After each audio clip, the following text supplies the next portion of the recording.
일어나라, 빛을 발하라.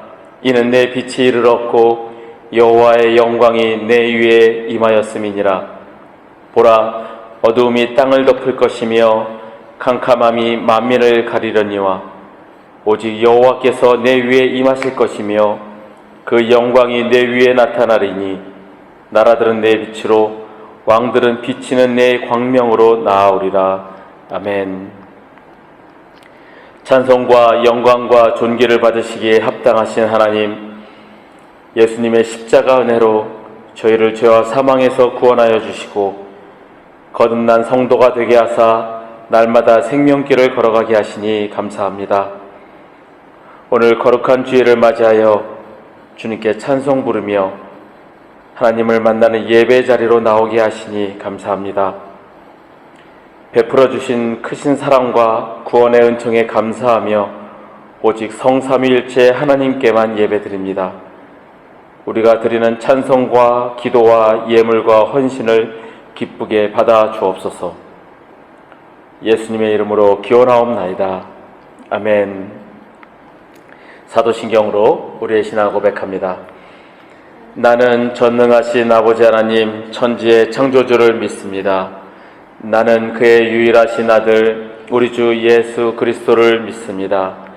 그는 성령으로 잉태되어 동정녀 마리아에게서 나시고 본디오 빌라도에게 고난을 받아 십자가에 못 박혀 죽으시고 장사된 지 사흘 만에 죽은 자 가운데서 다시 살아나셨으며 하늘에 오르시어 전능하신 아버지 하나님 우편에 앉아 계시다가 거기로부터 살아있는 자와 죽은 자를 심판하러 오십니다.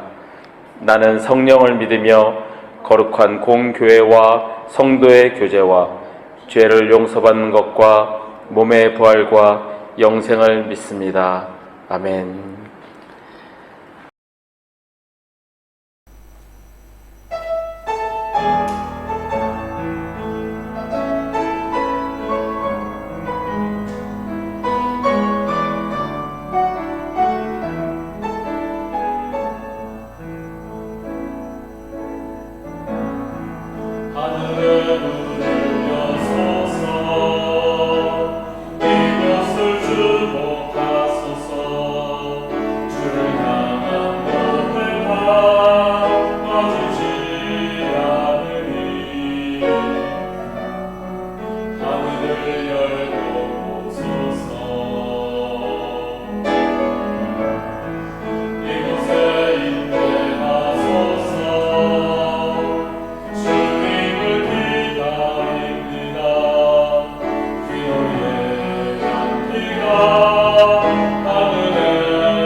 주님의 이름이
사랑 안에 살고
하나님 감사합니다.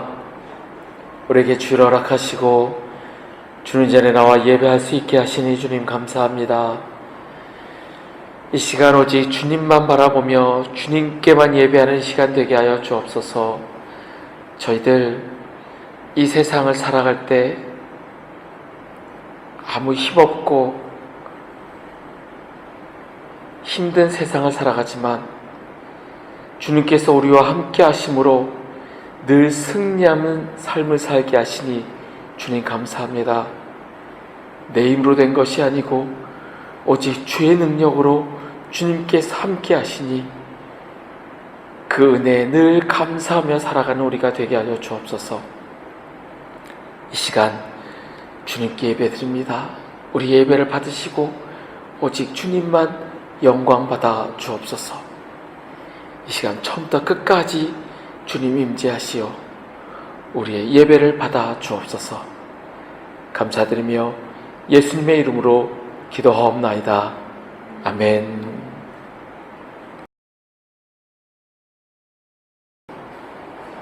오늘은 율법의 완성이라는 제목으로 함께 말씀을 나누고자 합니다. 오늘 말씀은 마태복음 5장 13절에서 16절 말씀입니다. 제가 봉독하겠습니다. 너희는 세상의 소금이니 소금이 만일 그 맛을 잃으면 무엇으로 짜게 하리요? 후에는 아무 쓸데없어 다만 밖에 버려져 사람에게 밟힐 뿐이니라. 너희는 세상의 빛이라. 산 위에 있는 동네가 숨겨지지 못할 것이요, 사람이 등불을 켜서 말 아래에 두지 아니하고 등경 위에 두나니 이러므로 집안 모든 사람에게 비치느니라. 이같이 너희 빛이 사람 앞에 비치게 하여 그들로 너희 착한 행실을 보고 하늘에 계신 너희 아버지께 영광을 돌리게 하라. 아멘. 여러분들이 가지고 계신 성경에 특히 그 성경이 컬러 성경이라고 한다면 아마 사복음서를 보시면 빨간색 글씨가 많이 있는 것을 보게 될 겁니다. 검은색 글씨와 빨간색 글씨 무슨 차이가 있을까요? 그 빨간색 글씨는 예수님께서 직접 하신 말씀입니다. 다른 어떤 사도나 제자가 한 말은 그냥 검은색 글씨이지만 예수님께서 하신 말씀을 빨간색으로 표기해 놓은 게 그 성경입니다. 아마 드문드문 빨간색 글씨가 보일 겁니다. 그런데 오늘 본문이 등장하는 마태복음 5장 그리고 6장, 7장은 처음부터 끝까지 계속 빨간색입니다. 이 얘기는 무슨 얘기겠습니까? 예수님께서 계속 말씀하셨다는 겁니다.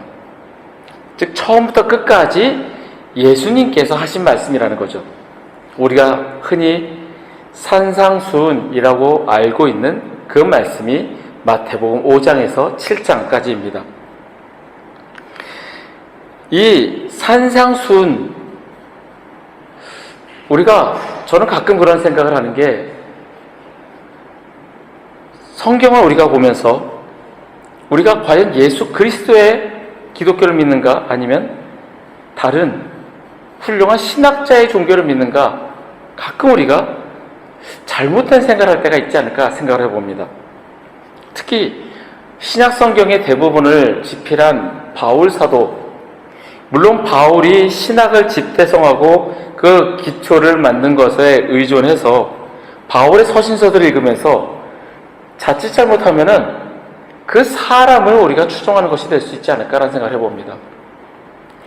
우리는 우리를 창조하시고 자녀로 삼아주신 하나님을 믿고 그의 아들이시며 우리를 구원하여 주신 구세주 예수 그리스도를 믿습니다. 그리고 우리가 믿고 따라야 할 그 중심되는 말씀은 예수 그리스도이며 하나님의 말씀이지 누군가의 글이 아니라는 겁니다. 그래서 아무리 좋은 기독교 서적, 어떤 훌륭한 목사의 말씀, 그 어떤 것도 성경이나 예수 그리스도나 하나님보다 위에 있을 수 없다라는 것은 그것이 진리이며 우리는 그것을 믿으며 살아가야 된다는 겁니다. 그런데 어려서부터 신앙생활을 하다 보면 예수님의 생애에 대해서 쭉 이야기를 많이 듣다 보니 이 사복음서가 되게 익숙하게 느껴집니다. 그러다 보니 복음서를 보면 이거 알아. 어렸을 때 봤던 거야. 알아. 그냥 훌훌훌 넘어가는 게 우리의 습관처럼 비춰집니다. 그러다 보니 복음서는 다 아는 것 같고 그 외에 다른 서신서를 찾아보면서 뭔가 남들이 모르는 새로운 것을 찾으려 하고 남들보다 더 많이 하는 것을 나타내려 하고 그렇게 성경을 읽으려 하는 사람들도 생겨나는 겁니다. 성경의 중심이 예수 그리스도이고 그분의 말씀을 따라야 하는 것이 기본인데도 불구하고 다른 뭔가 새로운 것, 남들이 알지 못하는 것, 그것을 찾으려 애쓴다라는 겁니다. 제가 성경의 어느 한 부분만을 강조하고 또 어떤 부분은 필요 없다라고 이야기하는 것이 아닙니다. 성경은 하나님의 감동으로 기록된 것이기에 어느 부분 하나 하찮게 여겨질 부분이 없지만 우리가 예수님의 말씀에 더 귀를 기울여보자라는 생각이 제가 이 말씀을 드립니다. 앞에서 말씀드린 대로 마태복음 5장에서 7장까지를 산상수훈이라고 부릅니다. 산에서 설교했다는 얘기죠. AD 4세기경 교부 어거스틴이 이 부분을 우리 주님의 산상설교라는 책을 통해서 설명했기에 산에서 설교하신 내용이란 뜻으로 우리는 산상수훈, 또 누군가는 산상보훈이라고 부릅니다. 산이라는 장소를 강조한 개념으로 보입니다. 보통 산상수훈을 하나님 나라의 윤리 또는 왕의 교훈이라고 부릅니다. 우리가 윤리라고 한다면 철학적 전통에서는 좋음, 옳음, 쾌락 등 이상적 가치나 규범에 따라 행동해야 하는 당위를 나타내는 말이라고 사전에 기록되어 있습니다. 그래서 윤리적인 사람이라고 한다면 도덕을 잘 지키고 뭔가 옳은 일을 하고 사람의 도리를 잘하는 인간의 올바른 행동과 선한 삶을 살아간 사람을 우리는 윤리적인 사람이라고 표현을 하기도 합니다. 그러다 보니 이 예수님의 말씀 산상수훈이 하나님의 윤리를 말하니 그냥 도덕적인 교훈 같게 느껴지는 게 사람들의 마음입니다.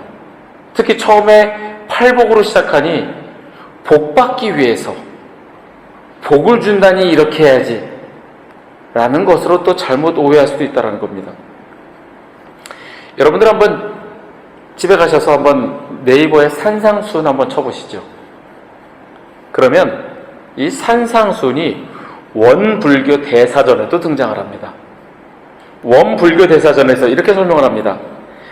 산 위에서 내린 교훈이라는 뜻으로 신약성서 마태복음 5장에서 7장에 실린 예수의 설교, 새로운 신의 나라에 대한 나라에 대해 정의한 이 설교는 먼저 신의 나라에 들어가기 위한 전제로서의 진복 8단을 기본으로 하여 참된 구원과 하늘나라를 밝히고 사랑이 모든 덕의 결론이라고 하며 신의 권위로 가르침의 실행을 명했다.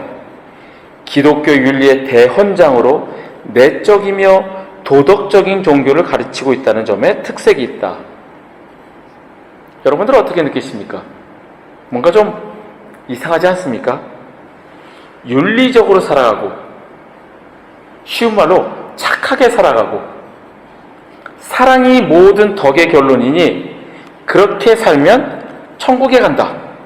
결국 지나치게 윤리만 강조하다가는 모든 종교가 다 똑같은, 착하게 살면 천국 가는, 모든 종교는 하나의 길로 통한다, 종교 다원주의로 가는 것 같습니다. 우리가 지금까지 알고 있었던 윤리적인 측면에서의 산상수훈이 아니라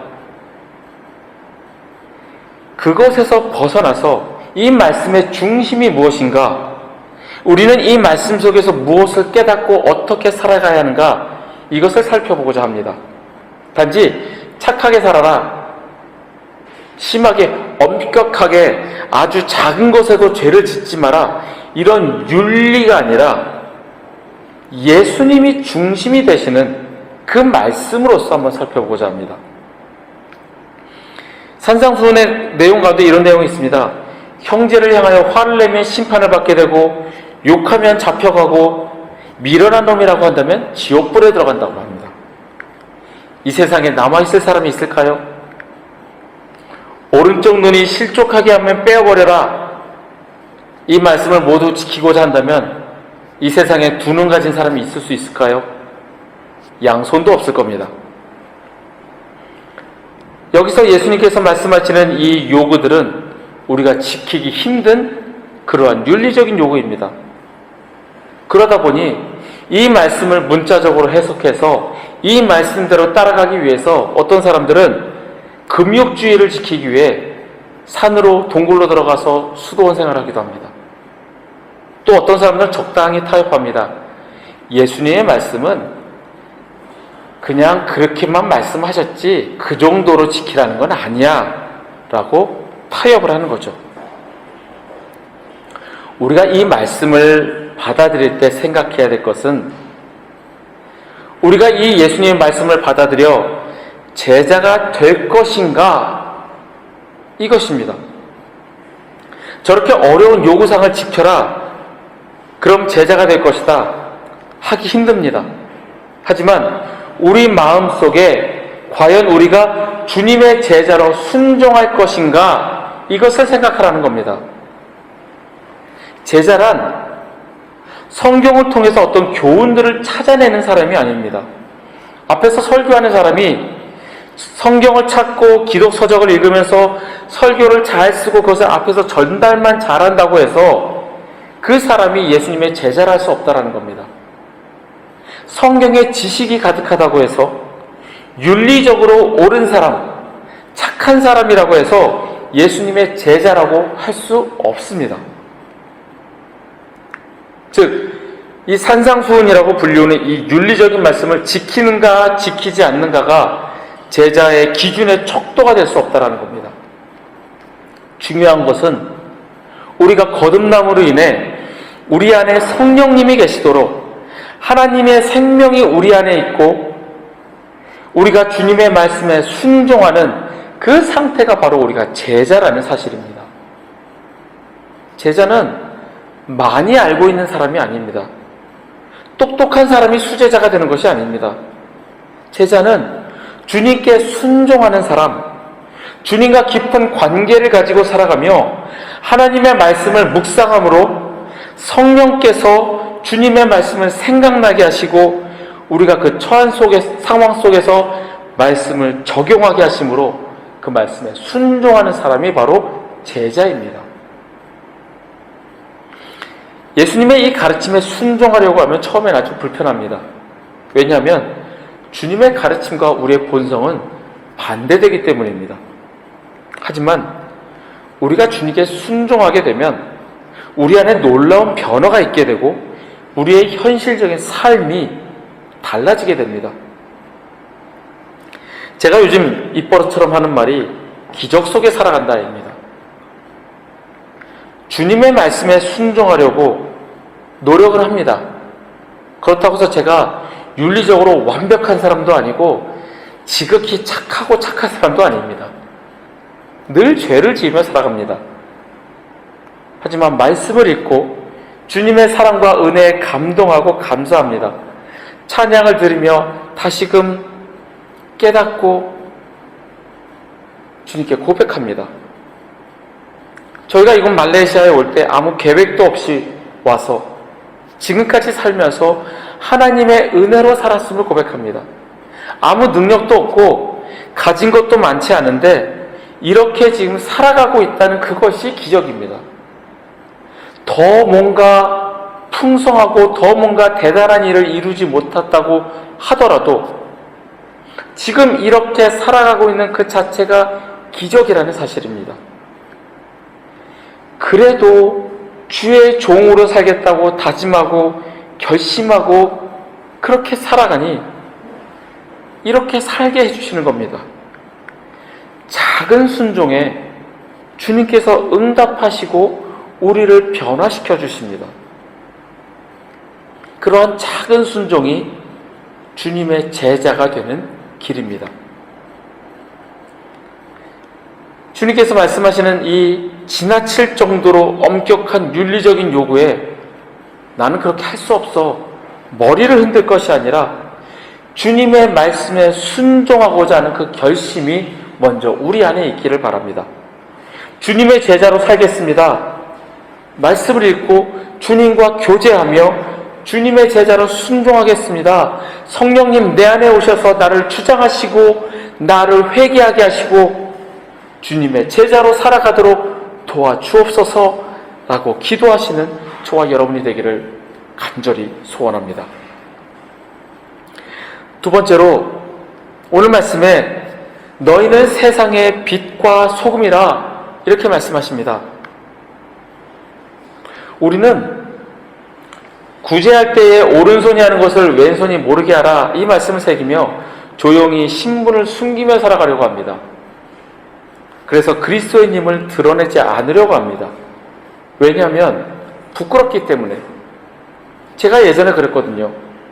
그리스도인이지만 이런 내 추악한 모습 때문에 다른 이들을 낙심하게 하고 실족해 하면 안 되니까 내가 그리스도인인 것을 숨기려고 했습니다.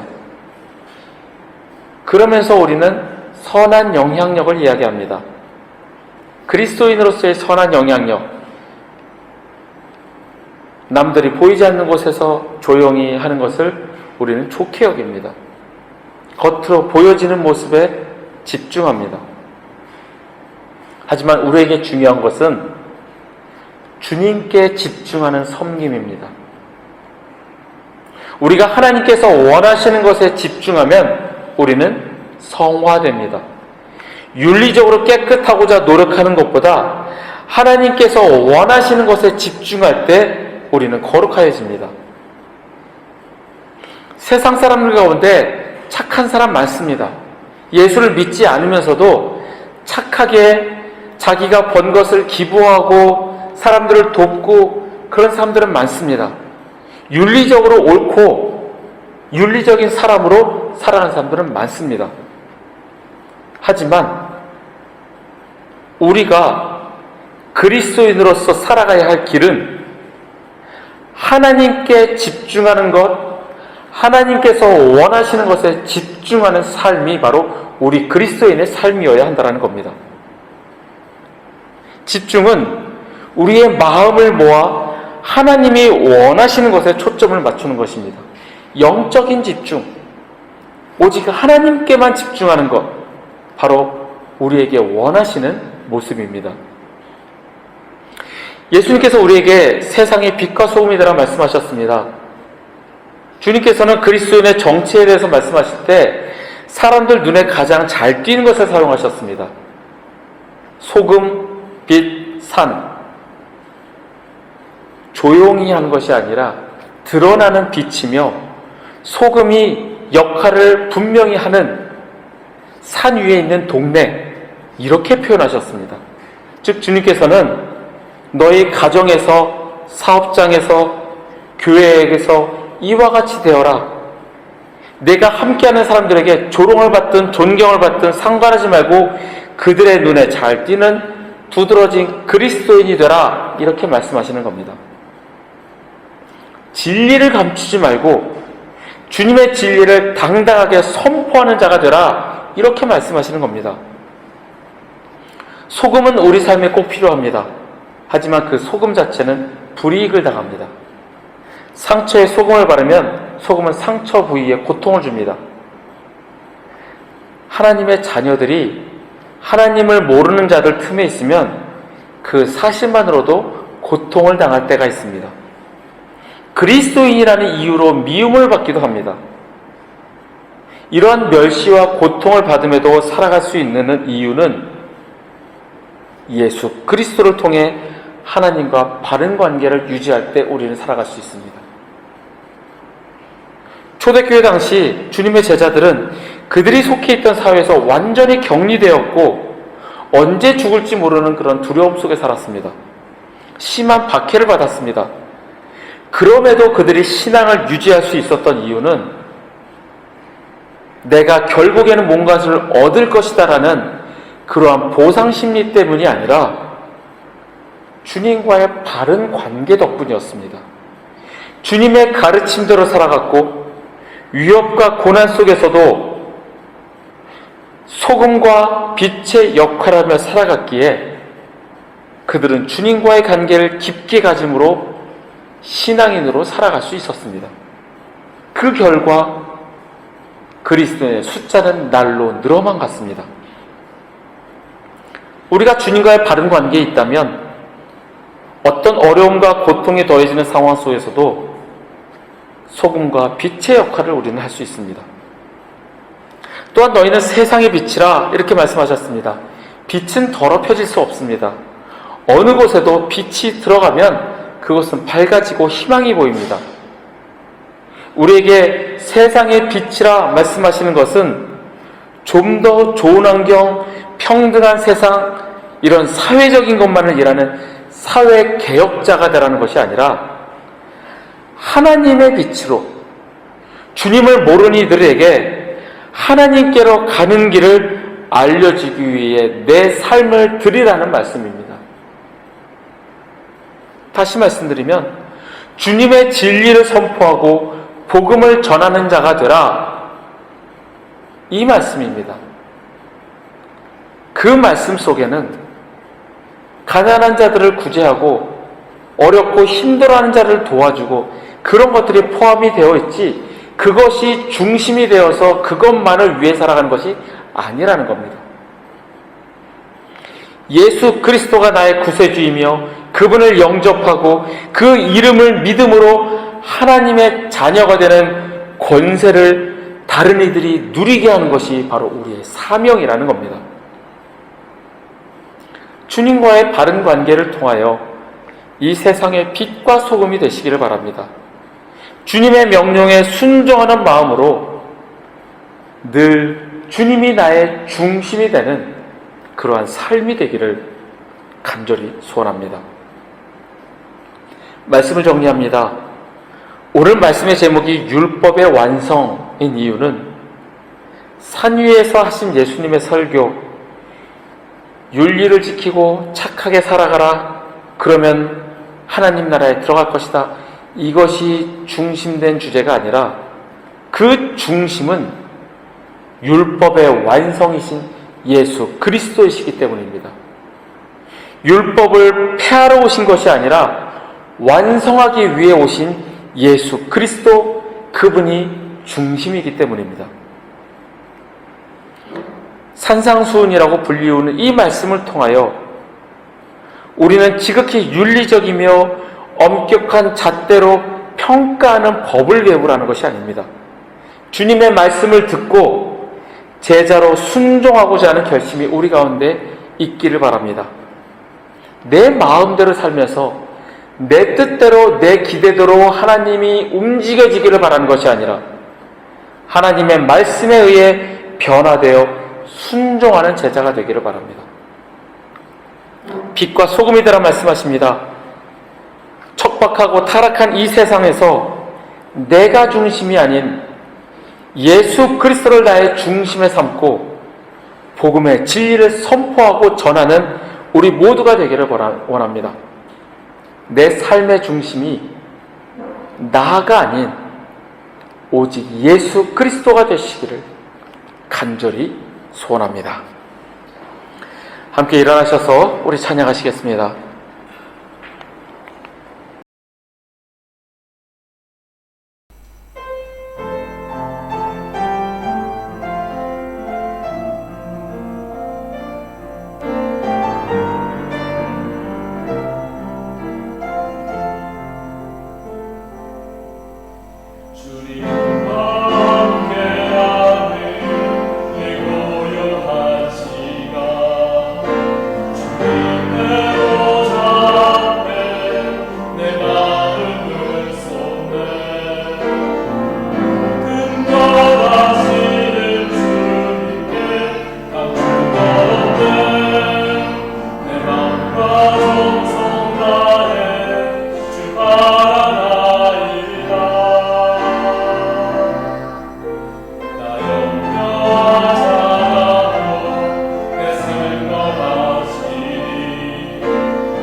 기도하겠습니다.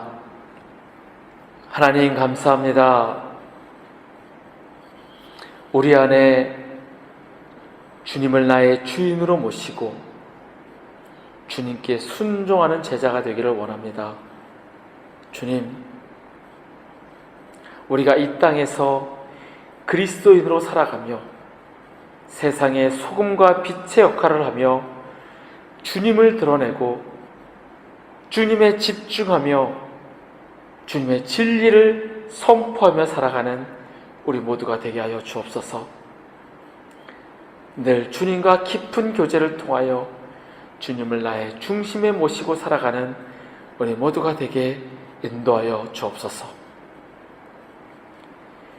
여호와는 내게 복을 주시고 너를 지키시기를 원하며 여호와는 그의 얼굴을 내게 비추사 은혜 베푸시기를 원하며 여호와는 그 얼굴을 내게로 향하여 드사 평강 주시기를 원하노라.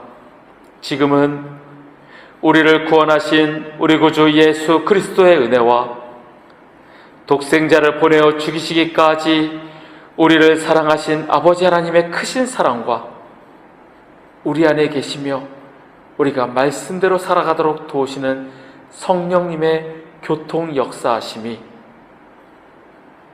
주님의 제자로 주님을 나의 중심에 모시고 오직 주님께만 집중하며 살아가기를 원하는 우리 회복교육 교우들과 그 가정 위에 그들의 일터와 주의 날 예배 드리기에 모인 전 세계 모든 교회 위에 우리 조국 대한민국과 이 땅 말레이시아 위에 지금부터 영원토록 함께 하시기를 간절히 축원하옵나이다.